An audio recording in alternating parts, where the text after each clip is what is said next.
Planet of the Apes with the recent trilogy, the Caesar trilogy, as people have been calling it now, which is just perfect because, yeah, Caesar, played by Andy Serkis in that trilogy, is definitely the cornerstone and the main character of the trilogy. And that trilogy was great.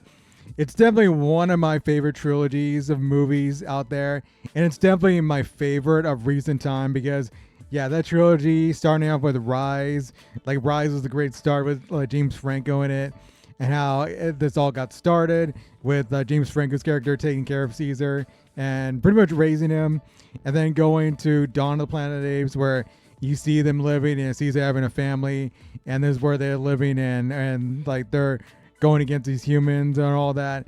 Gary Oldman's in that one, which that one's really good. And then we had War for the Planet of the Apes, which also was really good. Like Woody Harrelson was in that one.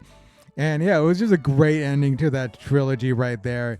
And yeah, I gotta say, this one, Kingdom with the Planet of the Apes, is a great beginning to this new set of films. Whether it's going to be a trilogy or two films or 4 or 5 films, you start off really invested on who you're following in this world and the world itself and how they live in this world, and you just care about pretty much like the main character in this like story and the world that he's living in. I think it's really, really good. And it's because they're showing, not telling. This is where I think movies fall into a trap where they give you a lot of information from the start. Like they would usually have a character that gives off a bunch of exposition on the world.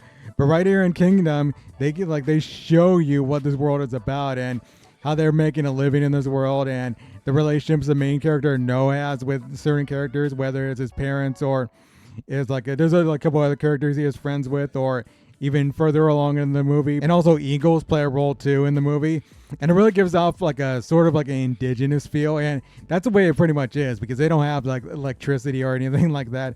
So yeah, it's really an indigenous, like Native American feel to this movie too, with the eagles playing a role. And then you got enemy apes coming in.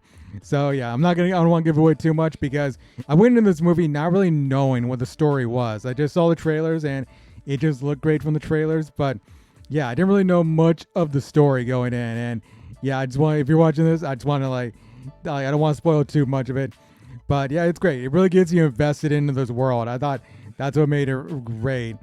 And also the effects in the movie are great. The apes in here just look stunning. They look very, very real, and maybe even more real than like the Planet of the Apes trilogy with like Caesar.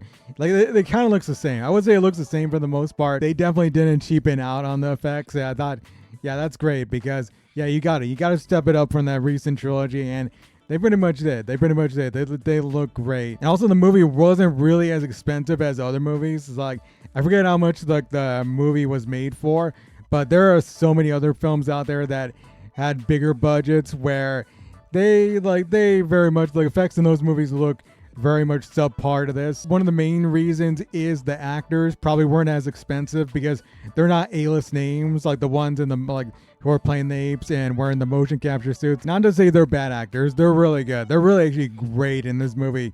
They're just not like big names in Hollywood, but yeah, they're really good. You got the main character that's named Noah, that's played by Owen Teague. Like he's really good. I feel like with them being the main character, you kind of maybe compare him to Caesar, played by Andy Serkis in the trilogy, the Caesar trilogy, which he was really great in. Like Andy Serkis is a great actor also, and you really can't compare them, I guess, because I mean you can probably compare them to like the first movie Rise, but I feel like they're pretty much different. They're pretty different, and the way they come up and the way where they're at their age is different. And I feel like you can't really compare it to Andy Serkis because he was great, and I feel like none of the characters in here are gonna compare to Caesar. And yeah, they pretty much treat Caesar as pretty much almost like a god, almost like a god in this. They have characters have their beliefs set on Caesar, and yeah, and this is set about maybe like hundreds of years after that trilogy. So yeah, it's far enough where some characters don't even know who Caesar is. But Noah in this movie is a really good character played by Owen Teague, who does a really good job.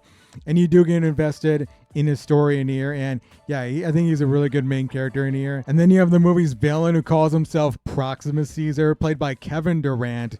And this actor has been around for quite a while. and he really did a great job as the villain's role in this as his character, because man, he shows you that he's taking Caesar and his like what he was about, and he twists it around to like fit his more of his like narrative, more of what he wants to do with his world. And yeah, he really kind of soils it. He really kind of soils those beliefs. And yeah, but yeah, Kevin Durant, he does a great job. He's been an actor for quite a while, and he's been pretty much like a character actor for quite a while in movies. Like you probably remember him from X-Men Origins Wolverine as the Blob, or I think he was on Lost also. And this is probably his biggest role in a movie, where he shows the lengths he can go with it, with his character. And it's too bad you can't really see him. You can't really see him in this role, but yeah, he does a great job as Proximus Caesar. And then you got a orangutan named Raka, who's played by Peter Macon, who's a really good character. I really liked him. He's one of those characters that's pretty wise, and he actually knows what Caesar is about, even though it's hundreds of years after. But he knows what, like, yeah, Caesar meant to the apes living in this world. So yeah, he's a great character. Peter Macon did a great job with his character, and yeah, I like him. He's pretty good. I think you definitely can feel maybe like a little bit of Maurice from this character, because he was the orangutan in the Caesar trilogy. And yeah, I feel like this is what orangutans are, because I feel like orangutans I've heard are pretty smart.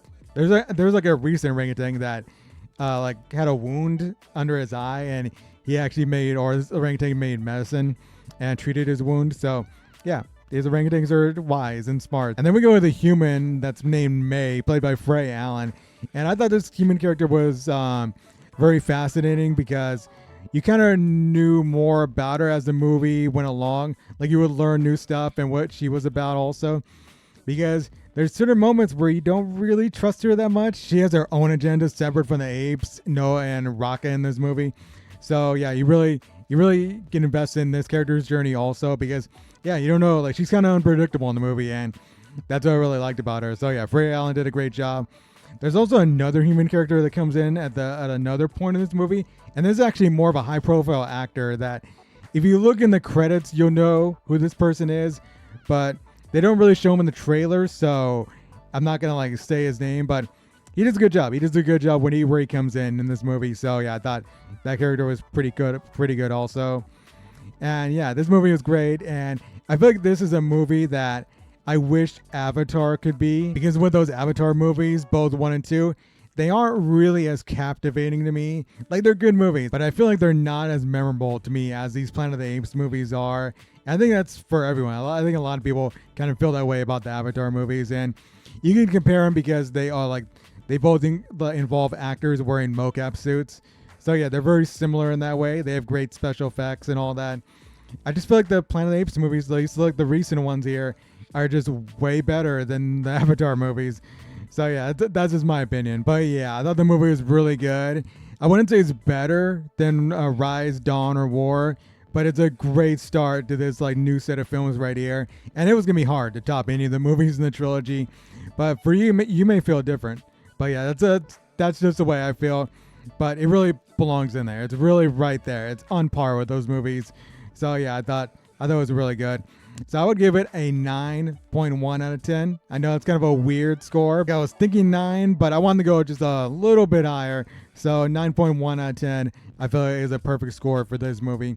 But yeah, I really enjoyed it. So yeah, tell me what you thought of Kingdom of the Planet of the Apes.